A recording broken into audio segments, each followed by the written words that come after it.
욥기 12장 1절부터 13장 2절까지 읽겠습니다. 욥이 대답하여 가로되 너희만 참으로 사람이로구나. 너희가 죽으면 지혜도 죽겠거나 나도 너희같이 총명이 있어 너희만 못하지 아니하니 그 같은 일을 누가 알지 못하겠느냐. 하나님께 불러하려 들으심을 입은 내가 이웃에게 웃음 받는 자가 되었으니 의롭고 순전한 자가 조롱거리가 되었구나. 평안한 자의 마음은 재앙을 멸시하나 재앙이 실족하는 자를 기다리는구나. 강도의 장막은 형통하고 하나님을 진노케 하는 자가 평안하니 하나님이 그 손에 후히 주심이니라. 이제 모든 짐승에게 물어보라. 그것들이 네게 가르치리라. 곰 중에 새에게 물어보라. 그것들이 또한 네게 고하리라. 땅에게 말하라. 네가 네게 가르치리라. 바다의 고기도 네게 설명하리라. 이것들 중에 어느 것이 여호와의 손이 이를 행하신 줄을 알지 못하랴. 생물들의 혼과 인생들의 영이 다 그의 손에 있느니라. 입이 식물의 맛을 변별함 같이 귀가 말을 분별하지 아니하겠느냐. 늙은 자에게 지혜가 있고 장수하는 자에게는 명철이 있느니라. 지혜와 권능이 하나님께 있고 모략과 명철도 그에게 속하였나니 그가 걸었은즉 다시 세울 수 없고 사람을 가두신즉 놓이지 못하느니라. 그가 물을 그치게 하신즉 곧 마르고 물을 내신즉 곧 땅을 뒤집나니 능력과 지혜가 그에게 있고 속은 자와 속이는 자가 다 그에게 속하였으므로 모사를 벌거벗겨 끌어가시며 재판장으로 어리석은 자가 되게 하시며 열왕에 맨 것을 풀어 그들의 허리에 동이시며 제사장들을 벌거벗겨 끌어가시고 권력 있는 자를 넘어뜨리시며 충성된 자의 말을 없이 하시며 늙은 자의 지식을 빼앗으시며 방백들에게 멸치를 쏟으시며 강한 자의 띠를 푸시며 어두운 가운데서 은밀한 것을 드러내시며 죽음의 그늘을 광명한 대로 나오게 하시며 만국을 커지기도 하시고 다시 멸하기도 하시며 열국으로 광대하게도 하시고 다시 사로잡히게도 하시며 만민의 두목들의 총명을 빼앗으시고 그들을 길 없는 거친들로 유리하게 하시며 빛 없이 캄캄한 데를 더듬게 하시며 취한 사람같이 비틀거리게 하시느니라. 나의 눈이 이것을 다 보았고 나의 귀가 이것을 듣고 통달하였느니라. 너희 아는 것을 나도 아노니 너희만 못한 내가 아니니라. 소발이 욥이 엘리바스와 특히 빌닷에게 대답한 것을 듣고는 말이 많다 비꼬았죠. 욥은 마치 자기가 실은 할 말이 더 많음을 보여주기라도 하려는지 소발의 훈계에 길게 대답합니다. 소발에 대한 욥의 이 대답은 석 장에 걸쳐 무려 75절이나 됩니다. 욥과 친구들의 논쟁이 세 차례 이어지는데 친구들의 훈계는 물론이고 욥의 대답에서 이보다 긴 부분이 없습니다. 긴 만큼 말하려고 하는 그 욥의 내용이 많고 복잡합니다. 줄거리 먼저 보시죠. 12장 1절은 도입부입니다. 욥이 대답했다 하여 가로되라는 말이고요. 그리고 이어서 넷을 나눌 수가 있는데 12장 2절부터 13장 2절까지 지혜와 권능을 가지신 하나님께서 재앙을 내리신다. 이런 거 나도 잘한다 이 말이죠. 그 다음 13장 3절부터 21절까지에서는 욥이 하나님의 자비를 구하면서 하나님과 변론을 하려고 하나님 앞에 제발 자기 사정을 아르게 해달라고 하는 부분입니다. 그리고 13장 22절부터 14장 17절은 하나님 앞에 자기 죄를 생각하면서 이 사람이 이 죽음 넘어까지 미치는 자비를 바라보는 대목입니다. 메시아 신앙이 잘 나타나고 있습니다. 그리고 14장 18절부터 22절까지는 하나님이 인생을 영영히 이기셔서 재앙을 내리신다. 첫째 부분하고 비슷한 주제가 되겠죠. 자, 우선 전형적인 도입부 보십시다. 욥이 대답하여 가로되. 이 도입부 표현이 논쟁마다 나오는데 8번 나옵니다. 한 번 빠지는데 그 이유는 세 번째 논쟁에서 소발이 훈계하는 부분이 거기는 나오지 않아서 8번이 되는 겁니다. 도입부에 이어 욥의 대답이 크게 넷으로 나누어집니다. 처음 부분과 마지막 부분에서 욥은 지혜와 권능 가지신 하나님께서 자기에게 재앙 내리신 것이라 밝힙니다. 소발이 비난하는 것과 달리 욥은 재앙 들으시는 하나님께서 영영히 이기시는 분이다. 자기가 뭐 하나님과의 한 거에서 뭘 하려고 하는 것이 아니고 하나님이 거룩하신 분이고 하나님의 진노하심을 겸손히 시인합니다. 친구들이 훈계하는 그런 지식으로는 하나님의 지혜와 권능을 사실은 헤아리지 못하는 거죠. 이런 심정으로서 욥은 자기에게 들이닥친 이 재앙의 이유와 관련해서 하나님과 변론하고자 합니다. 정죄하는 친구들의 교만한 태도가 아니라 하나님께 자비를 구하는 태도를 취합니다. 욥이 두 가지를 구하는데 그건 결국 이 빌답에게 이미 대답한 것처럼 두려움 없이 하나님 앞에 아뢰 수 있게 해 주십시오. 그 내용이죠. 그처럼 욥은 하나님과 정상적인 관계와 사귐을 바라면서 자기 죄를 알게 해달라고 구합니다. 이렇게 간구하는 욥은 14장 4절에서 누가 깨끗한 것을 들어온 것 가운데서 낼 수 있으리까? 인생이 스스로 의로울 수 없다는 이야기죠. 그죠? 인생이 거룩하신 하나님 앞에 죄인이라고 하는 것을 고백하면서 내 허물을 주문 위에 봉하시고 내 죄악을 싸매 시나이다 합니다. 사하여 주시는 은혜를 고백하는 거죠. 시편 130편이 생각났습니다. 여호와여 주께서 죄악을 감사하실진대 주여 누가 서리이까? 그러나 사유하심이 주께 있으면 주를 경외케 하심이니이다. 욥도 죄사함 받은 자답게 일평생 하나님을 가까이 하고 하나님을 경외하며 살기를 바라는 겁니다. 이런 심정이 기억하실 겁니다. 품꾼과 군 복무의 이미지를 통해서 드러납니다. 7장에 이 표현이 나왔죠. 그죠? 여기 14장 6절과 14장 14절에 이 이미지가 다시 등장을 해서 자기가 일평생 소망을 품고 살아왔던 그 삶에 대해서 한탄하는 거죠. 그 소망이 끊어진 것 같아서. 그러나 현실은 주께서 사람의 소망을 끊으시는 것 같습니다. 이런 현실에서 욥은 자기의 살이 아프고 자기의 마음이 슬플 뿐이니이다 하고서 토로하죠. 악창에 고통스러워하는 그리고 친구들의 훈계에 눈물을 흘려야 하는 그 심정을 토로합니다. 탄식하는 영혼은 믿음이 흔들리는 가운데서 주의 자비를 구합니다. 이는 욥이 메시아를 바라보는 결국 욥도를 메시아를 바라보게 하시는데 이런 태도, 이 신비한 기도가 가능한 거죠. 그죠? 자, 첫째 부분 보십시다. 이 첫째 부분도 줄거리를 봐야 되겠습니다. 이게 상당히 기니까요. 12장 2절부터 10절까지 친구들의 훈계는 자신만 아니라 짐승도 한다. 뭐 이렇게 이야기를 하고 있습니다. 그리고 12장 11절부터 25절까지에서는 하나님이 지혜와 권능을 가지시고 원하시는 대로 재앙을 내리신다. 섭리하시는 일에 대해서 길게 설명합니다. 그리고 13장 1, 2절에서 친구들의 훈계는 욥도 이미 통달한 거다. 너희들 훈계는 내가 이미 다 아는 거다. 그렇게 이야기를 하고 있습니다. 그러니까 욥이 재앙당한 자신에 대한 친구들의 훈계가 어떤 것인가를 처음과 끝에 지적하는 거죠. 친구들이 하나님의 다스림, 특히 죄인을 심판하심에 관해서 말하는 지식은 자기가 다 압니다. 심지어 짐승, 새, 땅과 바다의 고기도 아는 거다 이렇게 표현합니다. 이게 무슨 뜻인지 생각해 볼 겁니다. 친구들이 재앙을 멸시하나 해 아래에서 들이닥치는 재앙은 그리 간단치 않습니다. 소발과 친구들이 지혜 있음을 욥도 인정을 하지만은 하나님께서 모사를 벌거벗겨 끌어가시는 그런 분이십니다. 그러니까 무슨 간단한 공식 가지고 해 아래에서 벌어지는 이 악의 문제를 그렇게 간단하게 말할 수 없다 이 말입니다. 지혜와 권능이 하나님께 있는데 그런 하나님이 재앙 내리시는 이유를 통달할 지혜와 힘이 인생에게는 없다 하는 취지죠. 친구들이 이런 것을 모르고서 다 아는 것처럼 말합니다.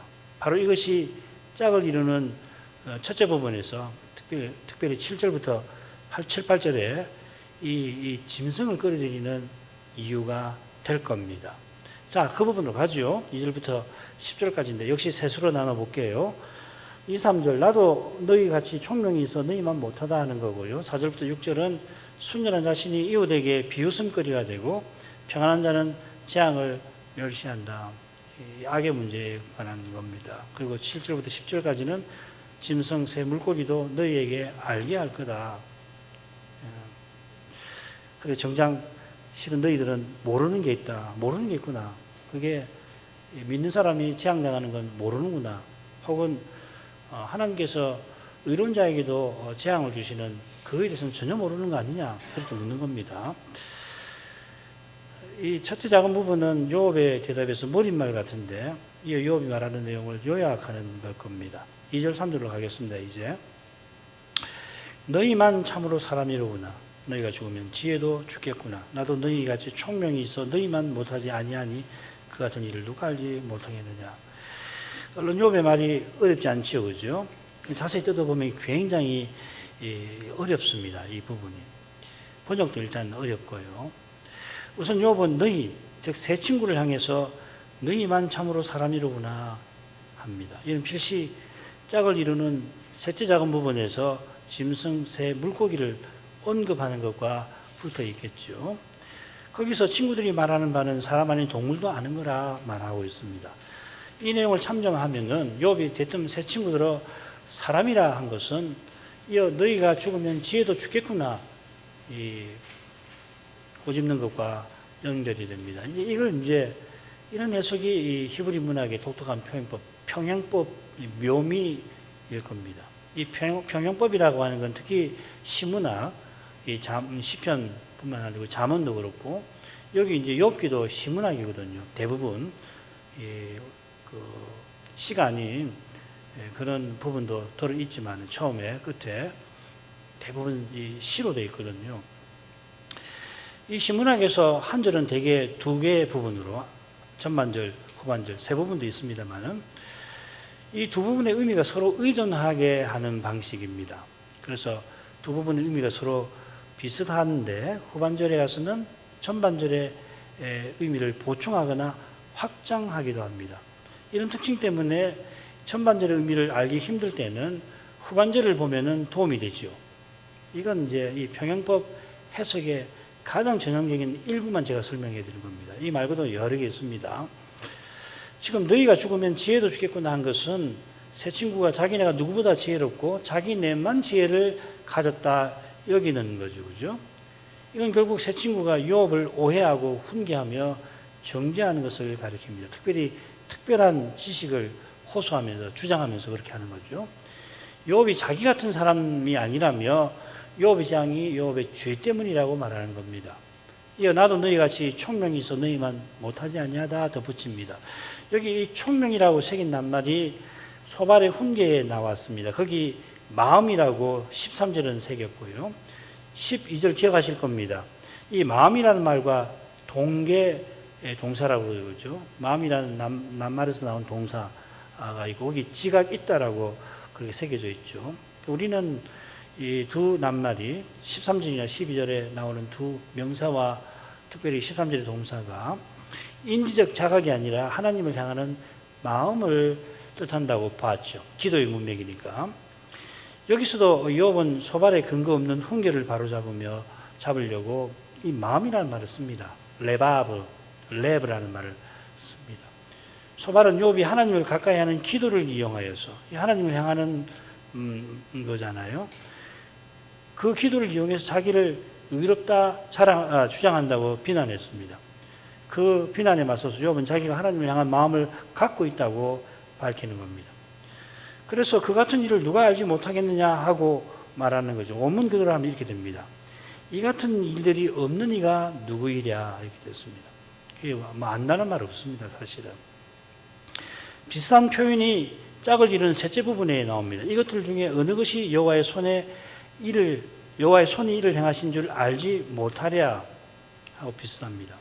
이제 9절에서 제가 좀 더 설명해서 분명하게 알려드릴 텐데 결론부터 말씀드리면은 지금 욥이 말하는 그 같은 일, 그 같은 일은 얼른 소발이 훈계하는 내용 같은데 사실은 이 소발이 정죄하면서 놓치는 내용으로 보는 게 좋습니다. 소발은 욥이 죄인이라 재앙받는다고 훈계하는데 6절이죠. 강도의 장막이 형통하기도 합니다.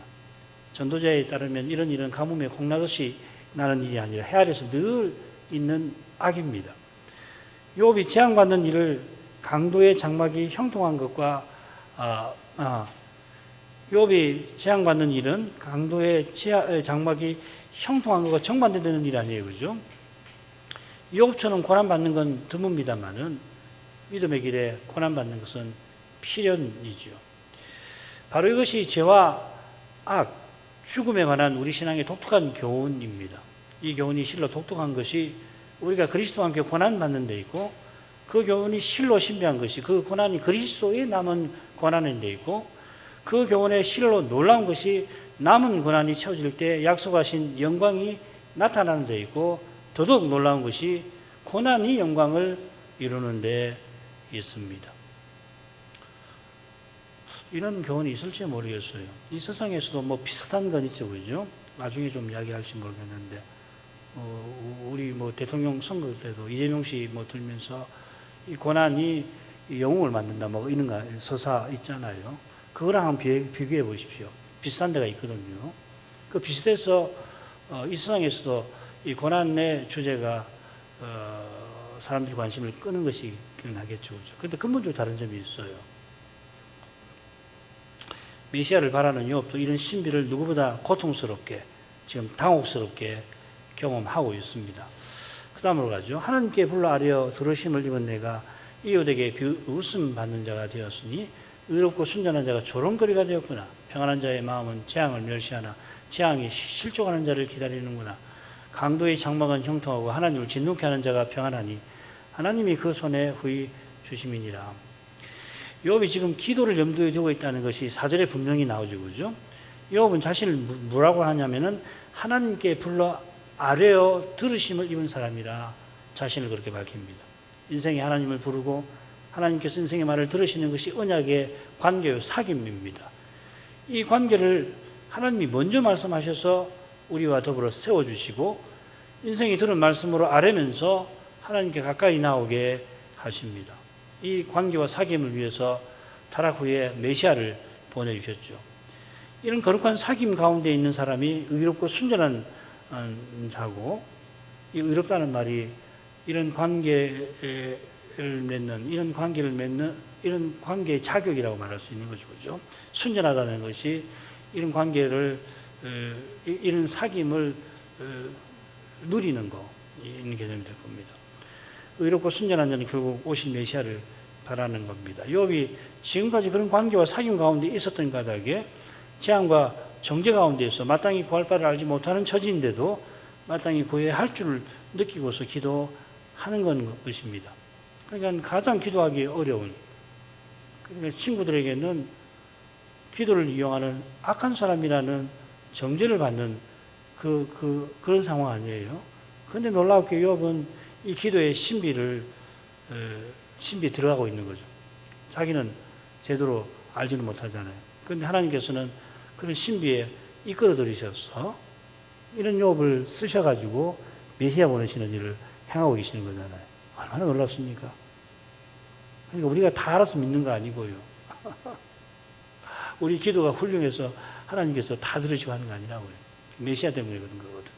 이게 얼마나 놀라운 점입니까?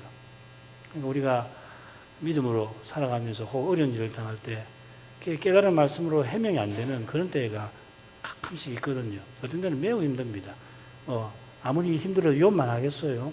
근데 욥기가 있으니까 욥기를 통해 갖고 배우는 거란 말이죠. 아, 그렇구나. 구원을 하나님이 하시는구나. 내가 무슨 선행을 행해서 구원하시는 게 아니고 믿음으로 구원하신다는 말이 뭔가, 내가 믿고 의지하는 그 그리스도를 통해서 구원하시는 거고, 그 구원하실 때 욥처럼 말이에요. 사람 볼 때는 이렇게 비참한 사람이 어디 있습니까? 세상에 이렇게 억울한 사람이 어디 있고 이렇게 연약한 사람이 어디 있습니까? 근데 이 사람의 이 비참하고 처참하고 이 끔찍한 이 상황을 쓰셔갖고 하나님이 메시아 보내시는 일을 하시는 거거든요. 저는 어떤 생각을 하느냐면은, 이게 아브라함 시대라면은, 아브라함 시대는 하나님의 구원 역사에서 매우 중요한 시기거든요. 하나님 백성의 역사가 시작된다고 김 목사님이 하나님 백성이라는 책 처음에 언급하고 계시는데, 그런 중차장 때예요. 이런 중차장 때 사단이 가만히 있겠습니까? 사단이 가만히 안 있죠. 그런데 하나님께서는 이 욥의 이 엄청난 고난을 통해서 사단이 하나님 백성의 역사를 시작하는 처음에 엉망으로 만들지 못하도록 하셨을 것 같아요. 나중에 하나님 앞에 가서 우리 확인해 보십시다. 제 말이 맞는지 아닌지. 그러니까 욥이 개인적인 억울함에 젖어가지고 자기가 어렵다고 막 이런 정도로 보면 안 된단 말이죠. 우리 김홍준 목사님을 통해서 아브라함의 그 믿음에 의해서 그 믿는 아브라함의 그 신앙의 세계가 얼마나 고결한 걸 배웠잖아요. 요업도 그런 인물이라고요.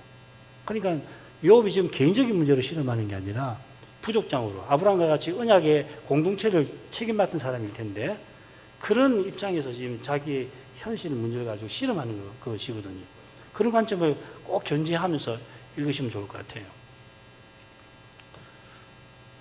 우리 교회에서는 뭐 이런 거 다 아시니까 제가 마음 놓고 이런 해설을 할 수가 있죠.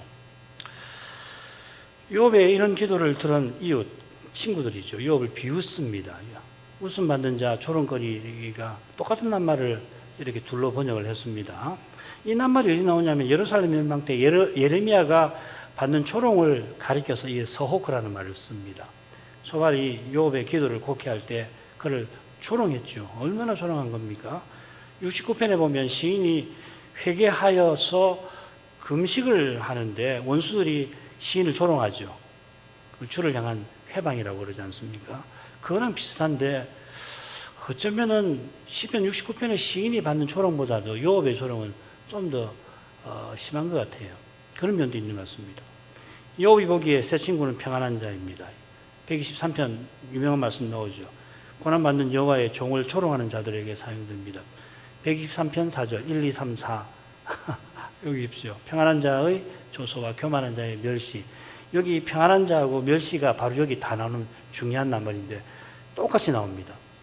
이런 점을 참고하면 평안한 자의 마음이 재앙을 멸시한다는 것은 형통한 친구들이 욥의 재앙당한 욥을 조롱하는 것을 가리킬 겁니다. 그래서 이 원문을 조금 살려서 번역하면 평안한 자의 마음이 아니고 생각에는 이 재앙에 대한 멸시가 있고 이렇게 되어 있습니다. 그 사고방 그렇게 생각한다는 거죠. 그걸 마음이라고 표현해도 괜찮습니다. 그런데 마음이 워낙 중요하게 쓰여서 생각이라고 번역을 해봤습니다. 죄와 죽음의 현실을 정직하게 대면하는 이는 재앙을 결코 쉽게 생각하지 않습니다. 욥 자신이 그런 말을 해요.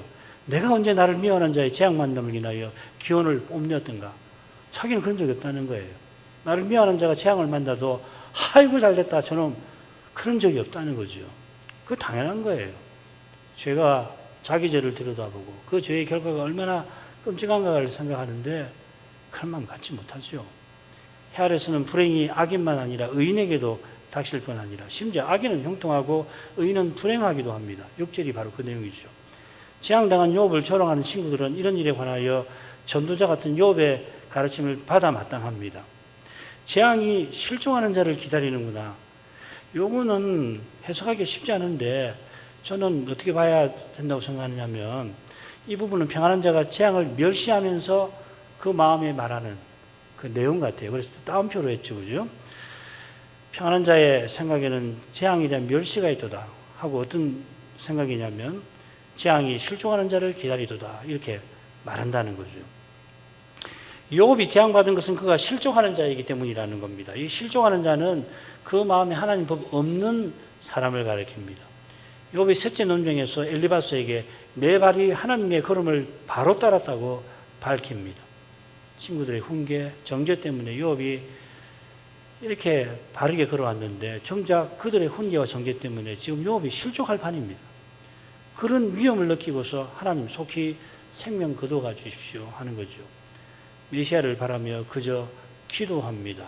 그런 그를 실족하는 자, 지금도 하나님의 길을 떠나고 있는 자라고 친구들은 비난하고 그런 욥에게 재앙이 기다린다. 악담을 부붙는 겁니다. 이미 재앙 겪었지만 너 그렇게 계속 실족하고 하나님 길을 떠나면은 재앙이 들이닥칠 거다 그 말입니다. 욥의 새 친구의 훈계를 들을 때 그런 마음이 들었다는 거죠. 친구들의 훈계가 두 분의 재앙에 이미 괴로운 욥의 마음을 더 괴롭게 만든 겁니다. 이런 괴로운 심정에서 욥이 6절에서 자신의 현실을 토로합니다.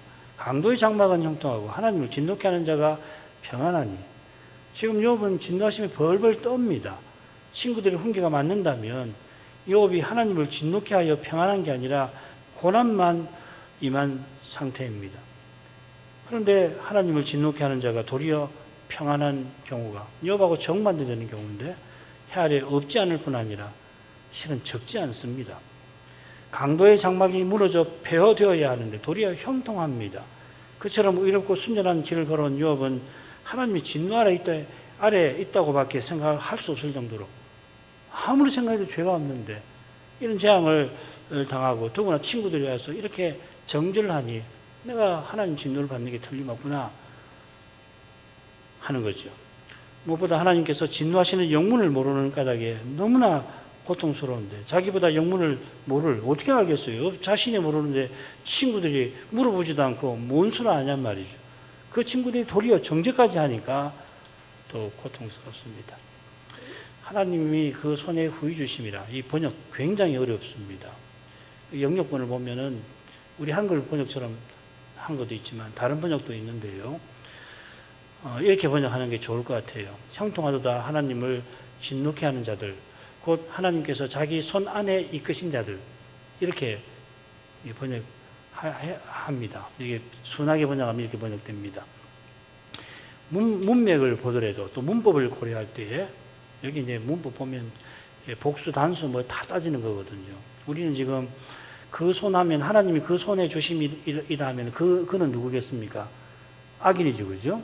그렇게 되는데 이게 하나님의 손입니다. 이게 하나님의 손으로 봐야 됩니다.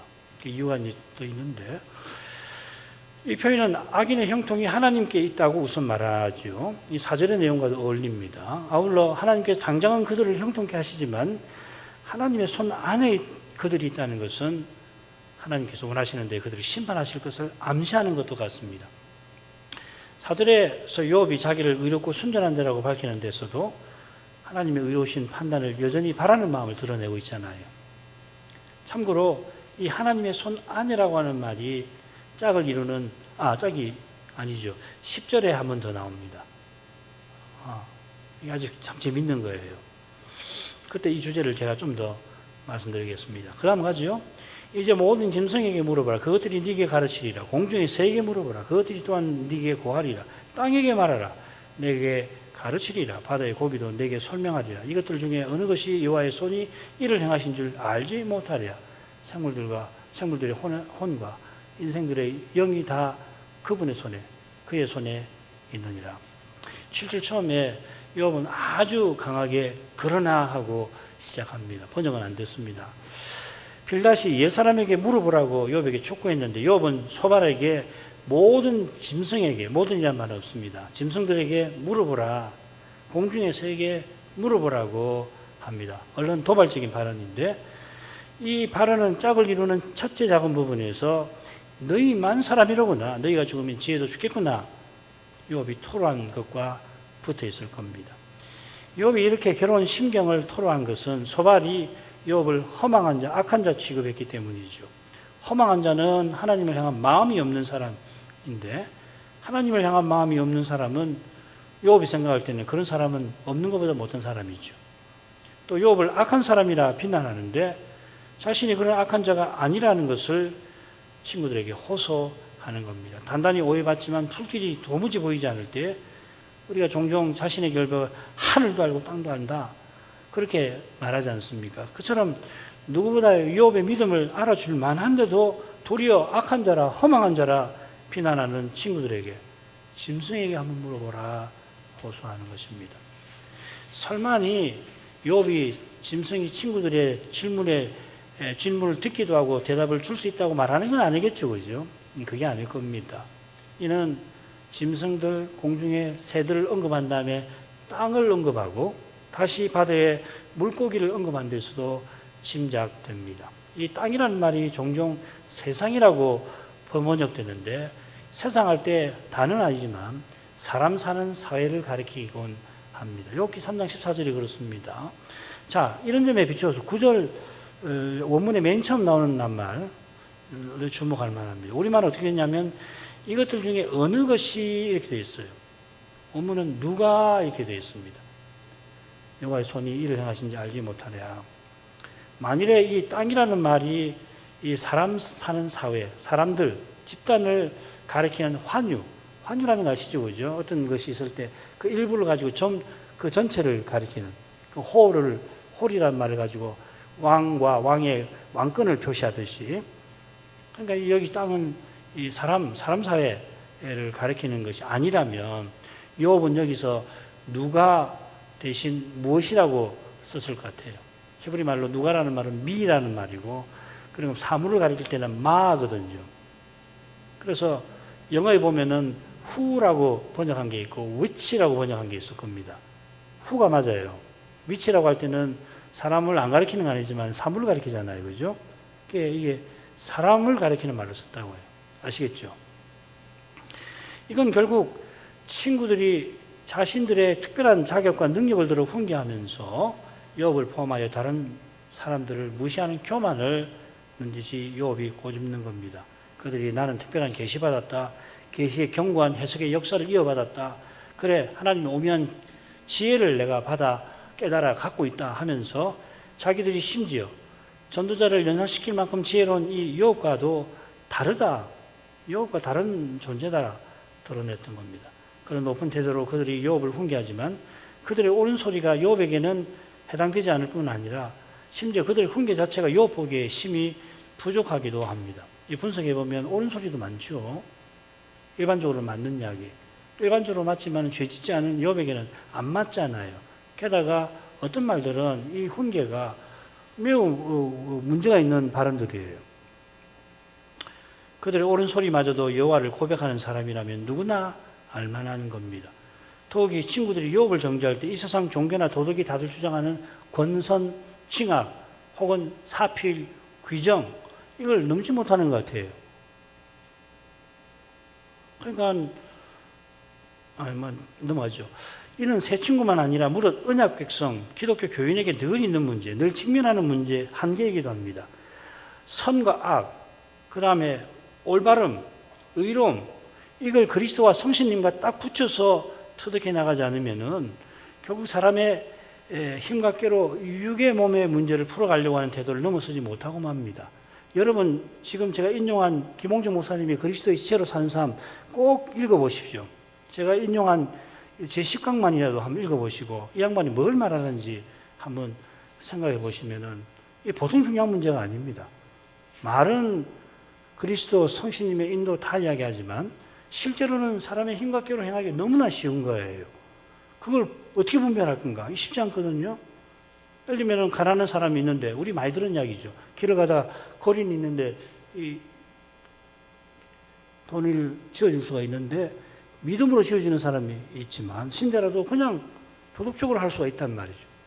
그 사람 볼 땐 똑같은 거 아니에요. 그죠? 심지어 돈 많이 준 사람이 가난한 교인이 한 푼 적선한 것보다 훨씬 낫다고도 말할 거 아니에요. 그런데 성신께서는, 하나님께서는 그 차이를 능히 아시는 거거든요. 이 근본적인 차이. 이거는 그리스도가 내 안에 사신다라고 하는 그 고백하고도 붙어 있는 거라고요. 그 내 안에 사시는 그리스도가 나를 통해서 어떤 일을 행하신다라는 그 신비를 떠나서는 이걸 분별할 길이 없는 거예요. 그러면 기독교 윤리는 뭐가 되냐면 일반적인 윤리하고 별로 다르지 않습니다. 그 김 목사님이 이 책에서 특별히 그 이야기를 많이 하거든요. 특별히 배도의 시대에 들어와 가지고 기독교 복음이 사회복음주의하고 그다음 개인 복음주의 이렇게 둘로 나뉘거든요. 크게 둘로. 그게 어떻게 문제인가? 우리가 믿는 믿음은 어떻게 나타나야 되는가? 우리가 바른 믿음을 살았다는 것을 무엇으로 판단할 건가? 그 원천은 뭔가? 그 그리스도의 교회죠. 그리스도 교회 하나님 나라고. 그 원천은 성신의 감화와 능력이잖아요. 쉽게 말하면. 이걸 토득하지 못하면 결국은 똑같아요. 똑같아요. 문제가 생기면 어쩔 수 없거든요. 문제 생기면 풀어야죠. 푸는데 주께서 푸신다고 구원은 주님이 하신다고 실컷 이야기하고 그 다음에 문제 생기면 자기가 푸는 거라고. 사람들이 푸는 거라고. 그래 주의 뜻을 이뤘다고 그런다고. 그게 아니란 말이죠. 하나님이 구원하신다고 생각하고 어떤 이 믿음의 문제, 신앙의 문제, 죄와 죽음의 문제는 사람 절대 못 풉니다. 사람이 이 민주주의를 통해서 선거를 통해서 훌륭한 대통령을 만들어가지고 사회를 개선할 수는 있어요. 그것도 중요한 일이죠. 그죠? 그것도 국민 생활에 또 간접적으로 교회의 삶에 어마어마한 차이를 줄 수 있는 건데 중요한 것은 죄와 죽음의 문제 자체는 사람은 절대 못 푸는 거예요. 하나님이 그리스도를 통해서 하시고 우리는 거기에 쓰임 받을 뿐이라고. 이 쓰임 받으려고 하는 게 아니고 자기가 나서서 결국 하려고 하면 결국 하나님이 그건 안 나타납니다. 하나님은 절대로 그런 교회나 그런 신자에게 지가 하려고 그러는데 어떻게 하나님께서 도와주십니까? 도와주신 것처럼 보이지만 그게 도와주시는 게 아니라 네 하고 싶은 대로 해봐라. 그렇게 하는 거라고. 당장에 어떤 문제가 풀어지는 것처럼 보이지만은 그게 이 발에 웅덩이가 되는 거라고요. 반드시 돌아오는 겁니다. 그건. 반드시. 그 이야기예요, 지금. 이런 점에서 욥이 지금 새 짐승 물고기를 언급할 때 저는 이렇게 생각합니다. 이 짐승 보헤마의 복수인데 언약 백성과 이방인, 새와 물고기는 이방인을 염두에 둔 표현 같아요. 새 친구가 욥도 무시할 정도니 다른 사람은 말할 것도 없죠. 그 개라고 하는 표현이 나오잖아요. 언약 백성 아니면 개라고 부정한 개라고 말하지 않습니까?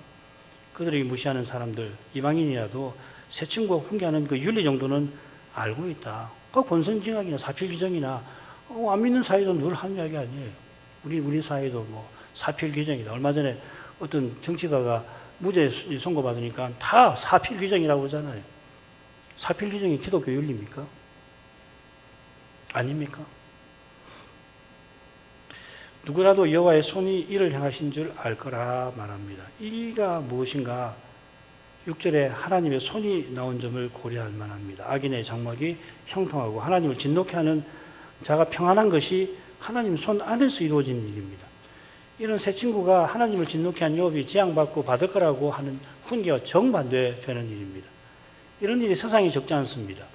욥이 빌닷에게 대답하면서 세상이 악인의 손에 붙이었고 재판관의 얼굴도 가리워졌나니 그렇게 되게 하니까 그가 아니시면 누구이냐 탄식했던 것처럼 재판관의 얼굴이 가려져서 무죄한 자가 죄인 되고 죄인이 벌받지 않는 일이 그야말로 비일비재합니다.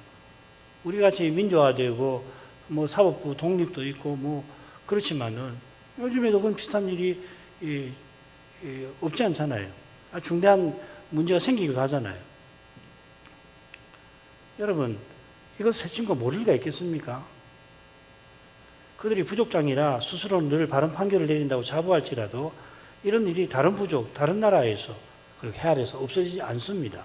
모르지 않지만 그들이 순전한 욥을 정죄할 때에 이게 중요한 겁니다. 아는데 정죄하는 태도를 취할 때 마치 이런 일이 절대 없을 것처럼 달리 표현하면 욥이 재앙당한 이유가 오직 죄 범한 욥을 하나님이 심판하신 데 있다고 단정할 때 마치 믿지 아니하는 세상에서도 다 알만한 그런 경우가 적어도 욥에게는 절대 해당되지 않는다고 단정하는 거죠.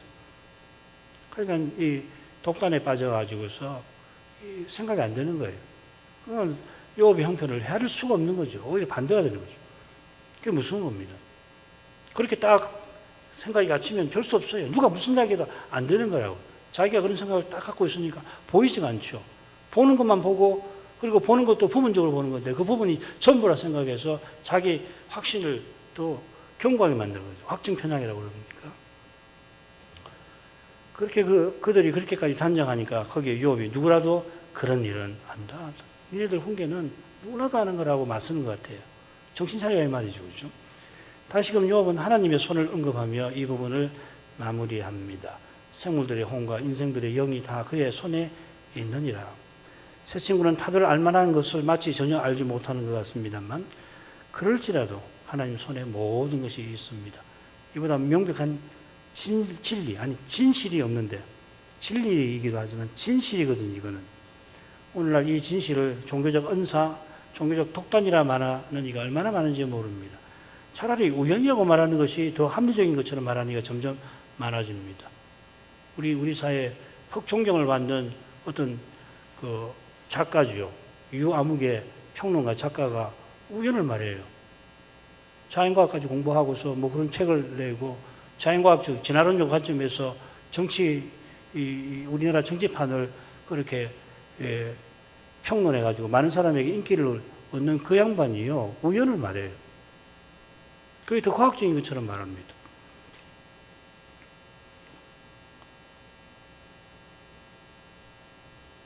과학주의는 모든 것이 인과율에 지배를 받는다는 결정론인데 사람이 모든 법칙을 사실상 다 알지는 못하니까 알지 못하는 법칙이 있다는 것을 상정하고 그 법칙의 작용을 당장에는 쉽게 우연이라고 말하는 거죠. 욥이 당장에는 친구들에게 죄인 취급받고 스스로도 하나님 진노 아래 있다고 괴로워합니다마는 만사가 거룩하신 하나님의 손안에 있다고 고백하면서 이 종은 하나님의 약속을 끝까지 바라보고 있습니다. 이런 심정과 태도가 사람의 생각과 경험에서 나올 리 만무합니다. 욥이 자신의 끔찍한 경험에 하나님께서 진노하신다고 잘못 생각할 뿐입니다. 눈앞의 현실이 말씀과 어긋나게 보이는 그때에 보이지 아니하시는 하나님, 아직 이루어지지 않은 그 약속을 바라는 믿음은 오직 은혜에 속합니다. 이 믿음은 속히 다시 오실 그리스도의 말씀을 듣는 데서 생기고 견고해집니다. 이게 은혜의 방도론의 가장 중요한 부분이죠. 이만큼 하십시다. 욥은 소발의 훈계를 듣고 그의 훈계가 자기를 심하게 정죄하는 것일 뿐 아니라 말씀에 심히 미치지 못하는 것인 줄을 알고서 정죄하는 소발과 두 친구의 교만한 태도를 지적합니다. 그들은 특별한 계시, 경관, 계시에서 비상한 깨달음을 내세우면서 욥을 정죄합니다마는 그들의 훈계는 누구라도 알만한 것입니다. 그처럼 욥이 겪는 재앙은 해 아래서 드문 게 아니라 흔한 것이라고 하는 것을 세 친구는 또 모르지 않습니다. 욥의 재앙 자체는 드물지만 욥처럼 이렇게 재앙을 받는, 반대로 말하면 악인의 장막이 형통한 것, 비일비재합니다. 이처럼 욥이 이 세 친구가 모르진 않을 텐데 적어도 욥을 정죄하는 동안은 마치 악인의 장막이 형통하고 하나님을 진노케 하는 자가 평안한 일이 절대 일어날 수 없을 것처럼 말하고 있잖아요. 믿지 아니하는 세상에서도 큰 인물은 고난을 통하여 만들어진다는 통찰이 있을 뿐 아니라 민주주의가 발달한 지금도 유전무죄, 유죄를 개탄하는 일이 사라지진 않습니다. 욥의 고난은 친구들의 고난, 훈계가 닿지 못할 우리 믿음의 독특한 교훈과 붙어 있습니다. 그리스도와 함께 고난받는 교회와 신자는 욥의 고난에서 메시아 보내시는 여호와의 신비한 사역을 발견합니다. 그처럼 그리스도의 재림은 이날에도 믿음의 길에서 주의 교회와 신자가 받는 고난을 통해서 단축되어 갑니다. 그 고난이 우리를 그리스도 같아지는 영광을 이룬다고까지 말합니다. 이 교훈을 깨닫는 것이 이 시대의 절실합니다. 오늘도 이 은혜를 구하겠고 이런 말씀이 계속해서 다음 세대에도 전파될 수 있기를 바라는데 그의 모든 게 주님의 손에 자비하신 손에 있으니까 그 자비를 구할 수밖에요. 기도하십시다. 기도하십시다. 거룩하신 아버지, 이날에 저희가 소발의 훈계에 욥이 대답한 그 말씀을 통하여서 하나님이 자기 종을 통해서 어떻게 그 시대의 구원의 일을 이루어 가셨는지, 어떻게 욥도로 메시아를 바라게 하시고 그를 통하여 메시아 보내시는 일을 여전히 이루셨겠는지 살필 수 있게 해주셔서 감사드립니다.